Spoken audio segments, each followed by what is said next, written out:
こんにちは、ガウスマンの相棒のボルトです。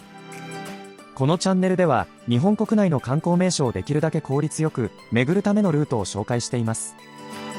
今回は、前回に引き続き、東京の人気観光地、上野。その、上野の歴史にスポットを当てて、ベストルートを紹介します。前回は、上野定番編でしたが、今回は、上野歴史編となります。まずは、上野駅への移動手段ですが、東京駅から JR 山手線にて、上野駅へと、電車にての移動となります。そして、今回紹介する、上野歴史編ベストルートですが、上野恩賜公園内を巡るルートとなります。上野駅の中央改札を出て、広小路口からのスタートとなります。広小路口からは、西郷隆盛の像へ向かいます。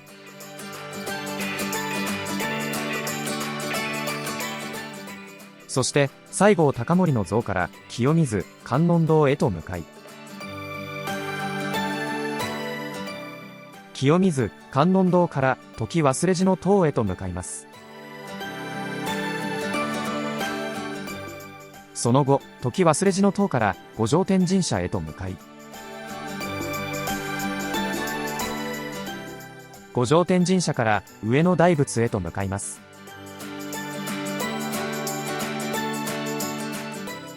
上野大仏からは小松宮昭仁親王像へと向かい、そして最後に小松宮昭仁親王像から上野東照宮へと向かうルートとなります。上野東照宮から上野駅の広小路口へと戻ります。それでは本編スタートします。今回の歴史編では巡る箇所が多いですが、半日程度を想定したルートとなっています。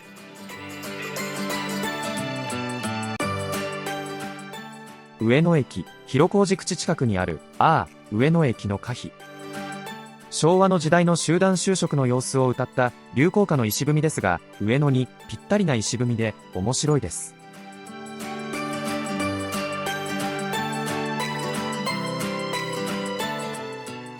ここからはしばしば早送りがありますが、ご了解ください。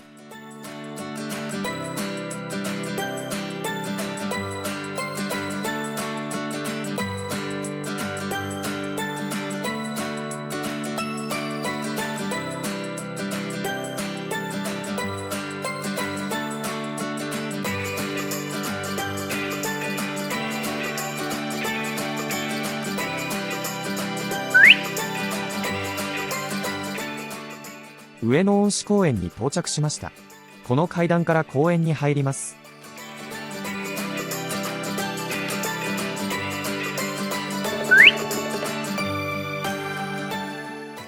さらにこの階段を上ります。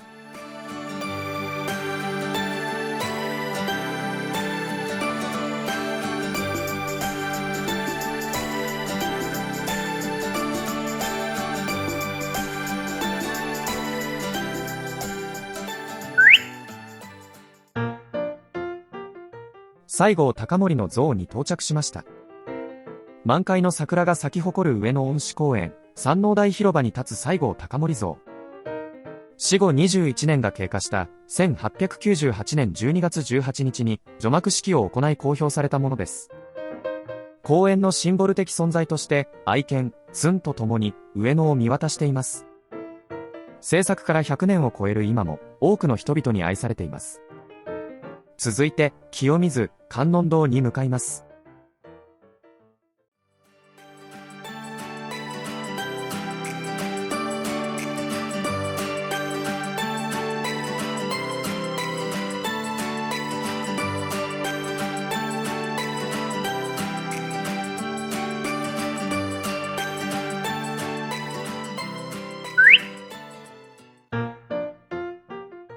清水観音堂に到着しました。上野の清水観音堂の特徴は、やはり不忍池方面へ突き出た舞台です。急斜面に増設されたお堂の舞台は、長い柱によって支えられています。少なからず関わりがある京都の清水寺ほどの規模ではありませんが、その外観は上野恩賜公園の中でもひときわ目を引く存在です。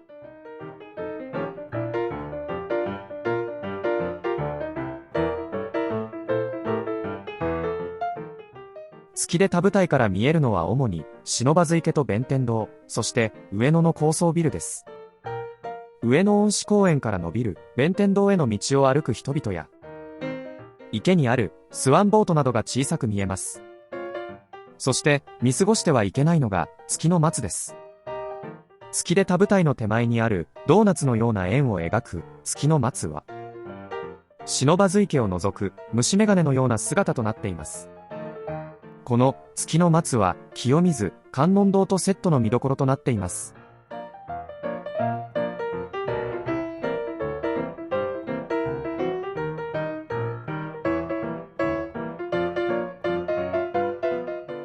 それでは続いて時忘れ寺の塔に向かいます。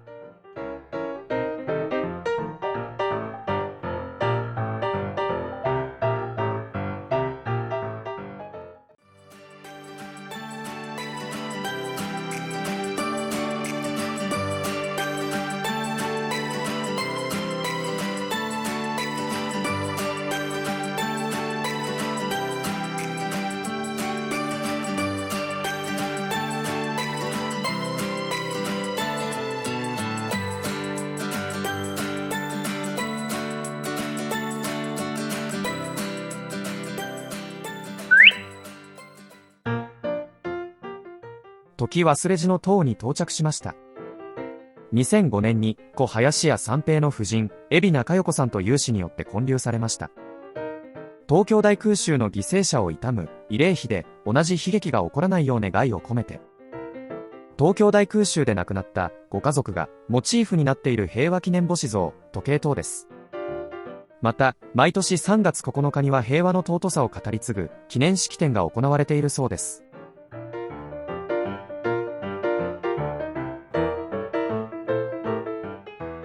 それでは続いて五条天神社に向かいます。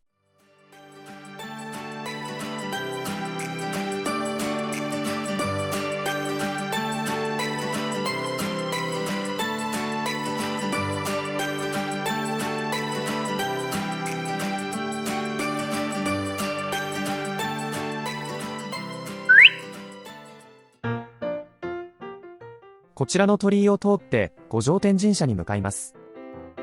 神社へ続く細い道にはずらっと赤い鳥居が並んでいます。こちらは外国人観光客にも人気の撮影スポットになっています。願い事がたくさん通ると鳥居を通るをかけて、たくさんの鳥居が祀られているそうです。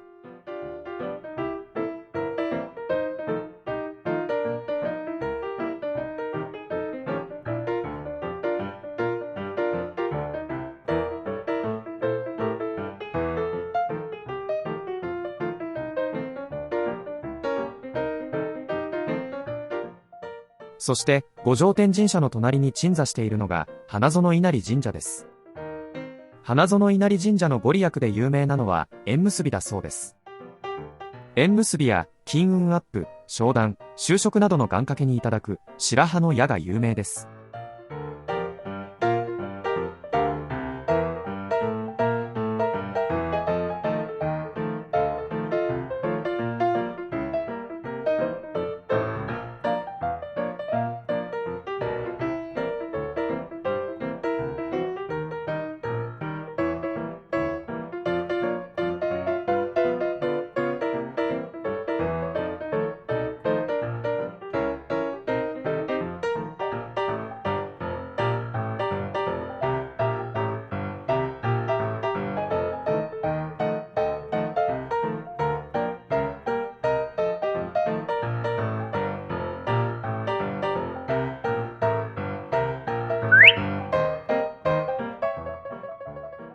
五条天神社に到着しました。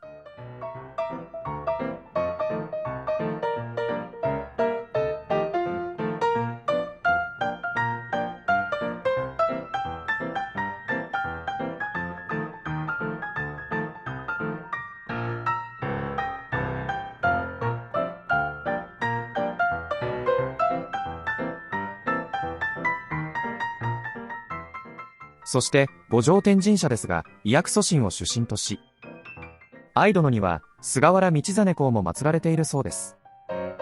そのため健康祈願や医療系の学校を受験する方の参拝が多い神社のようです。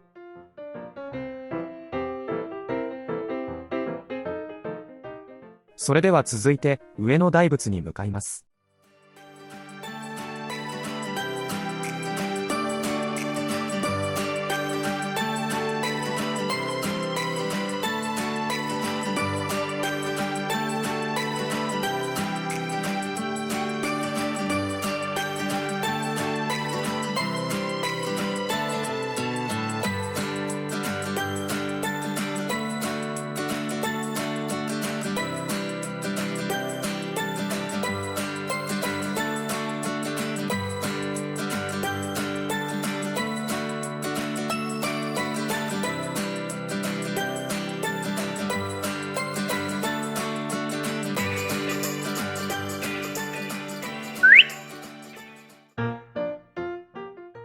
上野大仏に到着しました。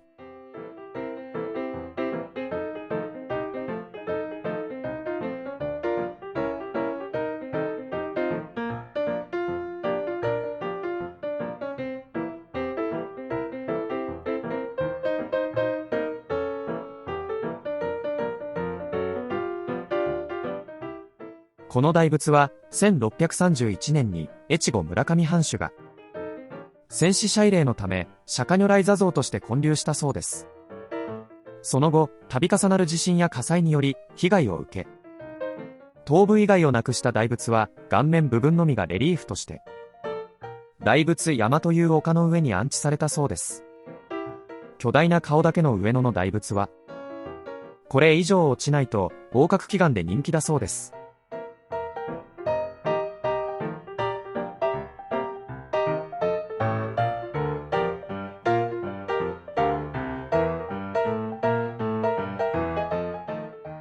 それでは続いて小松宮昭仁親王像に向かいます。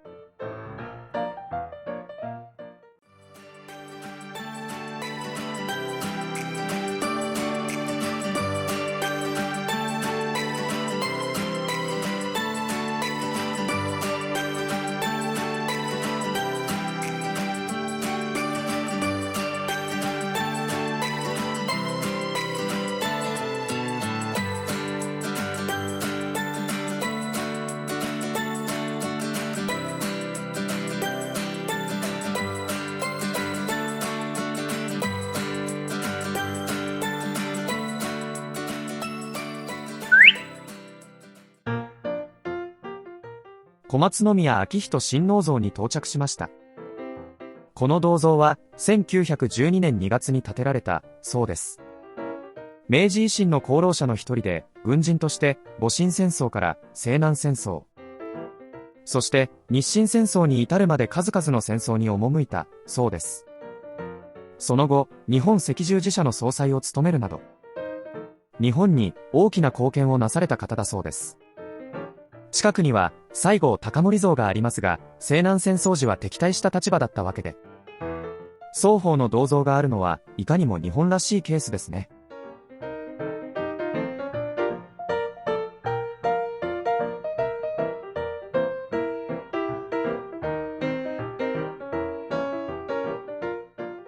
最後となりますが、上野東照宮に向かいます。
満開の桜の後ろに五重塔が見えます。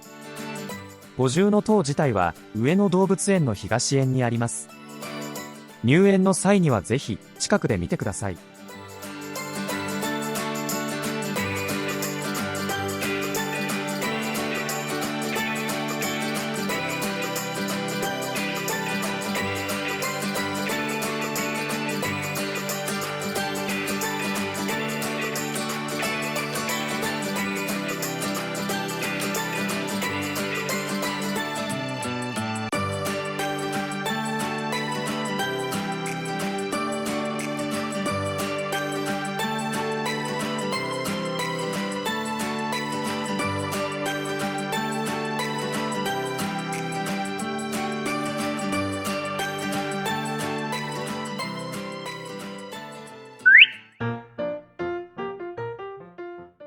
上野東照宮に到着しました。上野東照宮は1627年創建され、現在の社殿が1651年に、三代将軍の徳川家光公によって建て替えられたものだそうです。日光東照宮まではお参りに行けない江戸の人々のために、豪華な社殿を建てたと言われています。東照宮とは徳川家康公を神様としてお祭りする神社で、日光や久能山のほか、全国に数多くあります。出世、勝利、健康長寿に特にご利益があるとされ、信仰されています。また、東照宮の敷地内には、牡丹園があり、江戸風情の中で美しい牡丹を鑑賞できるそうです。それでは、上野駅、広小路口に戻ります。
いかがでしたか？